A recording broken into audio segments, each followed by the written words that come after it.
Fala galera, boa noite.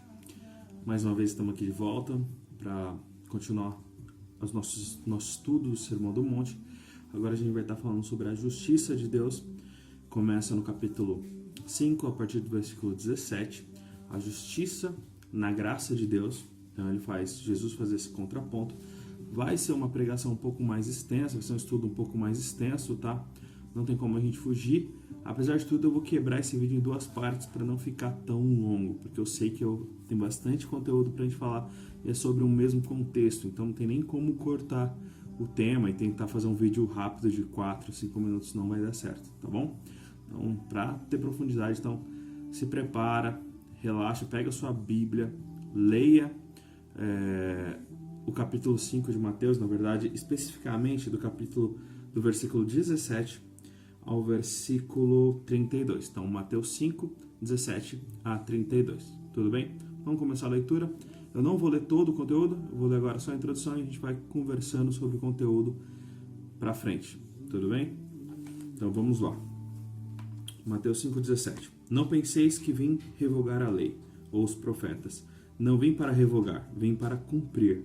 Porque em verdade vos digo, até que o céu e a terra passem, nenhum ou um tio jamais passará da lei, até que tudo se cumpra. Aquele, pois, que violar um desses mandamentos, posto que dos menores, e assim ensinar aos homens, será considerado mínimo no reino dos céus. Aquele, porém, que observar e ensinar, esse será considerado grande no reino dos céus. Porque eu vos digo que se a vossa justiça não exceder em muito a dos escribas e fariseus, jamais entrarei no reino dos céus. Algo muito interessante, Jesus está fazendo um contraponto. Algo muito bom a se dizer para quem não conhece o background ali do Evangelho de Mateus. A gente sabe que a obra de Jesus foi uma explanação para os judeus. Mateus ele se preocupa muito em trazer essa posição aos judeus, então ele vai sempre dar bastante referências que Jesus deu aos judeus, tá? Então aqui Jesus vai começar a fazer um contraponto aos judeus, principalmente da seita dos fariseus, que é a seita mais religiosa, a seita que seguia mesmo à risca, né, as leis da Torá. E Jesus vai começar a fazer um contraponto daquilo que está na lei para aquilo que realmente deveria acontecer. E no final, ele dá um alerta para os seus discípulos, falando o seguinte, olha, vocês conhecem a justiça dos fariseus, mas se a de vocês não exceder e muito a dos fariseus, que já fazem muitas coisas, para você ter uma ideia, os fariseus, eles jejuavam 2 vezes por semana, eles davam o dízimo de tudo, eles se preocupavam com as minúcias das minúcias da lei. A gente conhece os 10 mandamentos, que está lá em Êxodo 20, porém a lei judaica, ela se estende muito, ela tem mais de 300 leis, entre cerimoniais, sociais, existem várias leis, várias coisas que eles deveriam fazer. Inclusive, Jesus fala que nada daquilo é em vão, né? Nada daquilo vai passar. E ele ainda dá 2 conteúdos, ele fala da lei e os profetas. A lei, aqui que é a referência da Torá, o Pentateuco, que é os 5 primeiros livros da Bíblia, tá? Gênesis, Êxodos, Números, Levítico, Deuteronômio. Ou ao contrário. Mas também ele fala dos profetas, e aqui os profetas todos os outros profetas do Antigo Testamento. Então, os profetas maiores, todos aqueles profetas pequenininhos que escreveram um pouco, também está aqui, inclusive, os livros históricos, Josué, entre outros. Então, quando ele está falando que nada daquilo irá passar, é realmente praticamente todo o Antigo Testamento, tudo aquilo que é ensinado no Antigo Testamento, ele não vai passar, porque Jesus ele veio cumprir, ele não veio exterminar a lei. Inclusive a gente tem aquela ideia de que mas o Velho Testamento é ruim, a lei mosaica é ruim, a lei de Moisés, instituída por Deus, é ruim. Cara, não é ruim. A lei de Moisés, entre várias coisas, né? As pessoas acham que é ruim, inclusive os novos cristãos, eles falam, mas na lei, a lei passou, Jesus é a graça de Deus. Não, Jesus veio ensinar a gente a praticar a lei. Inclusive, aquela questão do olho por olho, dente por dente, associada à lei de Moisés, não é algo ruim, tá? As pessoas pensam, mas, meu Deus do céu, uma lei bárbara, Se alguém matar um membro da minha família, eu posso ir lá e matar aquela pessoa. É verdade. Era exatamente isso que a lei permitia. Porém, aquilo era um limite. Aquilo era uma barreira. Porque imagina a vingança que uma família podia efetuar na outra caso um ente fosse morto. Não, a vingança não ia parar na morte somente daquele que matou o seu ente querido. E ele ia começar a fazer retaliações às pessoas. Então, para limitar a justiça, eles falaram, não, aquele que perdeu um olho, tira um olho. Aquele que perdeu um dente, tira um dente. Então, é para ser limítrofe, é para ser o limite da vingança, da justiça aplicada. Mas aí é uma outra conversa sobre a lei mosaica, que, se Deus quiser, a gente vai conversar sobre ela um dia. Tá? Mas vamos se atentar agora ao texto. Então, primeiramente, Jesus não veio abolir a lei. Jesus veio cumprir e ensinar como nós devemos cumpri-la. E ele fala o seguinte, olha, ele dá um alerta, fala, a nossa justiça tem que exceder em muito. Mas como que eu vou exceder um fariseu que conhece a lei e aplica ela nos mínimos detalhes? E aí, Jesus começa a fazer 6 contrapontos referente ao que os fariseus fazem e o que a gente deveria fazer. Hoje eu vou abordar apenas 2. Na verdade, depois eu faço um outro vídeo abordando os outros 4 para ficar mais dinâmico os vídeos, tá bom? Então vamos lá, a continuação aqui, que Jesus vai fazer um contraponto sobre o homicídio, né, sobre o assassinato.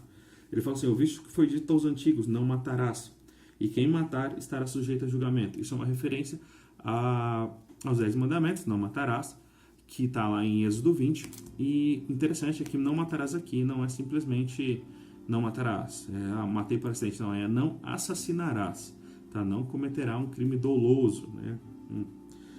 Eu, porém, vos digo que todo aquele, algumas traduções traz sem motivo, se irar contra o seu irmão, estará sujeito a julgamento.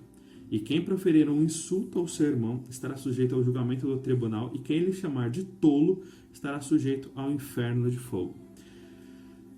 Muito interessante. Jesus fala que não apenas o ato de matar, mas o ato de se irar e chegar a ofender o seu irmão. E aqui é uma referência, a palavra em aramaico é haka, que significa basicamente cabeça vazia, tolo, idiota. Nem é algo, né? Hoje em dia parece que nem é algo tão absurdo. Mas o fato de você se irar principalmente e ofender a outra pessoa, isso já te forma digno de quem cometeu um assassinato, porque praticamente você o assassinou no seu coração. Então Jesus ele é bem enfático em dizer como a gente deveria praticar isso. E ele fala, se pois, aí ele dá um exemplo do que poderia acontecer de você se irritar com alguém, e ele fala a forma como você não deveria se irritar. Então ele fala assim, se pois, ao trazeres ao altar a tua oferta, ali te lembrares que o teu irmão tem alguma coisa contra ti. Os judeus eles tinham esse costume de levar ao templo uma oferta a Deus, que ele entregava ao sumo sacerdote, isso era um sinal de adoração. Aí Jesus continua, fala, deixa perante o altar a tua oferta, vai primeiro reconciliar-te com teu irmão, e então, voltando, faze a tua oferta. Ou seja, em vez de você ir lá no templo e ofertar algo, porque se você está com raiva de alguém, se você está com raiva de um seu irmão, e se você sabe que o seu irmão tem algo contra você, algo muito interessante como ele muda a disposição do passivo e ativo aqui nessa relação conflituosa, é que não é se eu tenho algo contra o meu irmão, é se o meu irmão tem algo contra mim. Eu devo ir até o meu irmão e me reconciliar com ele, para que eu não tenha mais ira, para que eu não tenha mais raiva, para que as coisas passem. E aí eu entrego a minha oferta diante do altar. Algo muito interessante é que, se a gente perceber na Bíblia, Deus nunca recusa a oferta, Deus recusa o ofertante. Foi assim com Caim, foi assim com N outras situações na Bíblia. O importante para Deus é a disposição correta de quem está ofertando. Mas, Giovanni, então não tem uma forma correta? Não, também tem uma forma correta. Mas Deus, quando recusa uma oferta, ele está recusando aquele que o ofertou. Tá?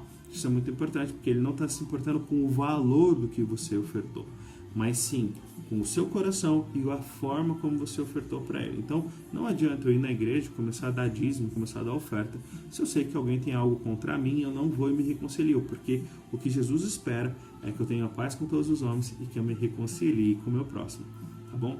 Então isso é muito importante. E ele fala assim, entra de acordo sem demora com o teu adversário enquanto estás ele com ele a caminho, para que o adversário não entregue ao juiz e o juiz oficial de justiça e sejam recolhidos à prisão. Que é só um termo de... É melhor você se reconciliar antes com o seu irmão, para que isso não venha a ir para a justiça. E inclusive ele fala assim: você pode ser preso e em verdade eu te digo que não sairá dali enquanto não pagares o último centavo.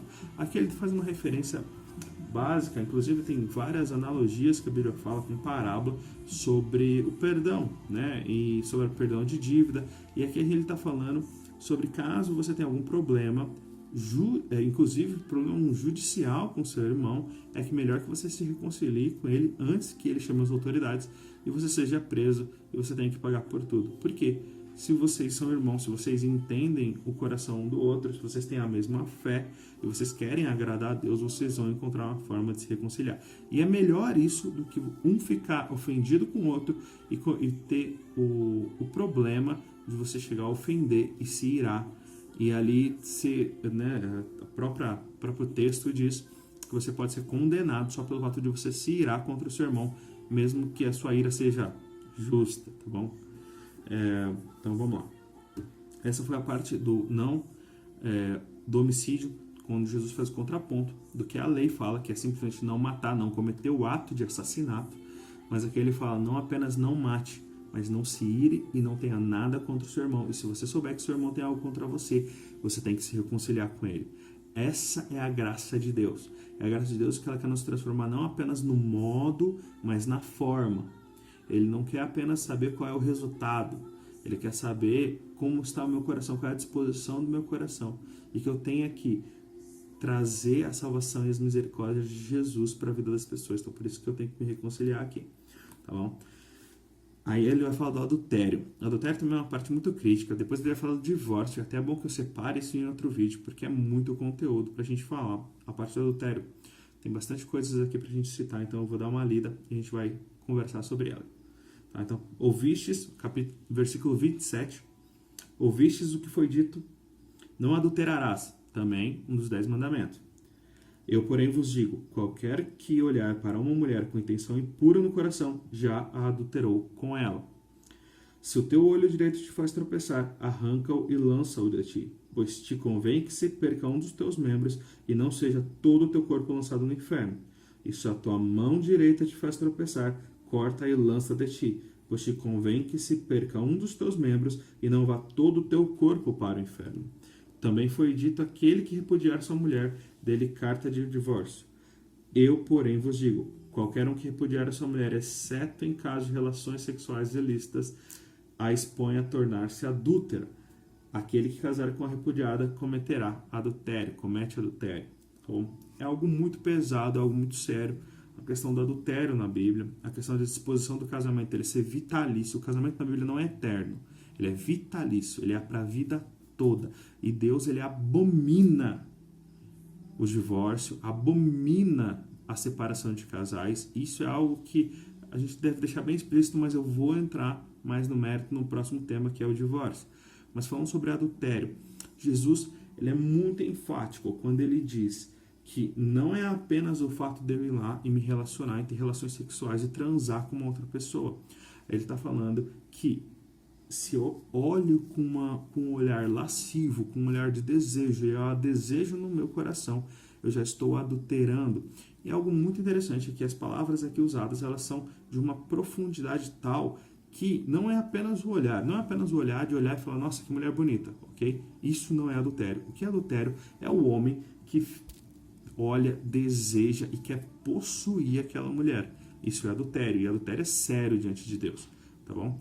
E algo que muitas pessoas não se atentam é que tantos homens, culturalmente, têm essa mania idiota de querer flertar com todo mundo, de achar que para você ser viril e ser masculino, você precisa assumir uma posição de pegador. E, na boa, isso não é realidade. Isso nunca foi o padrão de masculinidade definido por Deus. Graças a Deus, eu como homem nunca tive um mau exemplo desse dentro de casa. Mas é algo que Jesus quer trazer pra gente. Assim como eu falei sobre pureza de coração, é a pureza de um homem para com uma mulher que não é a sua esposa. E é por isso que muitas vezes as pessoas não encontram apenas problemas para a vida delas. algo muito importante aí, vou sair até um pouco do texto, vou fazer um desabafo aqui, é que muitas pessoas não encontram a felicidade dentro do casamento e procuram a felicidade em outro lugar. E isso começa de forma sutil. Ninguém trai de uma hora para outra. Muitas traições, elas começam, na verdade a maioria delas, elas começam por pequenos flertes. Começa primeiro com olhadas, depois das olhadas, os flertes, os toques, os contatos. Aí sim é consumado o adultério, depois que você já cicatrizou, você já ficou matutando aquilo, ficou marinando aquela ideia na sua cabeça até que aquilo se consumou e você realmente trouxe condenação para a sua vida. Porque quando você peca, quando você adultera, você traz condenação. E é por isso que Jesus nos alerta, fala, olha, você não deve nem olhar para uma mulher de forma impura. Cara, e na boa, ninguém, vocês vão me desculpar, mas a realidade é que um casamento nunca vai te fazer feliz. Se alguém está procurando uma felicidade no casamento e ela não encontra, eu vou falar, o casamento não vai te fazer feliz. Quem vai te fazer feliz é Deus. O casamento é a realização do propósito de Deus. Mas se você não é feliz solteiro, você não vai ser feliz casado. Se você não é feliz casado, você não vai ser feliz com filho. Se você não é feliz com filho, você não vai ser feliz com uma amante ou com um amante. Ok? Basicamente é isso. Jesus está falando sobre adultério, sobre como a gente deve agir. Inclusive, a hipérbole que Jesus usa é algo muito drástico. Ele fala, olha, é melhor que você perca uma mão. Se a tua mão direita, sua mão te faz pecar, é melhor que você perca uma mão do que você for condenado ao inferno. É melhor que você perca um olho do que você ser condenado ao inferno. Então isso não é apenas do que, nossa, olhei para uma mulher, eu vou arrancar meu olho. Não. É o quão drástico nós devemos lutar contra o pecado, porque aquilo é ruim aos olhos de Deus e aquilo vai trazer condenação para o nosso espírito. Algo que depois a gente vai falar sobre a graça de Deus, sobre como Deus imputa através de Jesus Cristo, mas todo pecado tem uma consequência. E o pecado, ele nasce no coração, tá? E para depois ele ser consumado. Então é isso que Jesus ele veio trazer, esse resguardo de falar, olha, não olha, entendeu? Não é pecado. Uma vez que você já olha, você já adulterou no seu coração. Então não que isso não aconteça. Amém? Rogo muito a Deus que Deus nos dê clareza e nos dê força e sabedoria para lidar com os nossos impulsos. Eu, como homem, eu posso falar isso. É uma batalha diária, sim, mas eu posso falar que é possível. É possível com que você não fique olhando para todas as mulheres de forma lasciva. É possível que você não queira flertar com todas as mulheres. É possível que você esteja bem e nem por isso tenha sua masculinidade desviada. Né? Nem por isso você tem que se afirmar a sua masculinidade. Isso não faz nem sentido. O que você deve ser é um homem de honra, um homem de caráter que honra a sua esposa, honra a pessoa que está ao seu lado, e você deve buscar a sua felicidade em Deus e assim ser completo em Deus, para que Deus enche o seu coração de alegria e satisfação e prazer, para que você não tenha que recorrer a esse tipo de situação e pecar contra Ele. Amém? É isso que eu rogo essa noite, que a gente tenha entendimento, que a gente tenha a força em Deus, no Espírito Santo, para que a gente lute contra o nosso pecado, para que a gente batalhe. A Bíblia fala, inclusive, Paulo fala isso, fala que uma vez pregado, eu esmurro minha carne para que uma vez pregado não seja encontrado desqualificado. Então, se eu estou pregando isso para vocês, é porque todos os dias eu tenho que matar a minha carne para que isso não aconteça comigo. Amém? Fiquem com Deus, Deus os abençoe. Até o próximo vídeo. Provavelmente eu posto hoje ou amanhã, mas vai ser uma continuação desse vídeo aqui de hoje. Amém? Fiquem com Deus.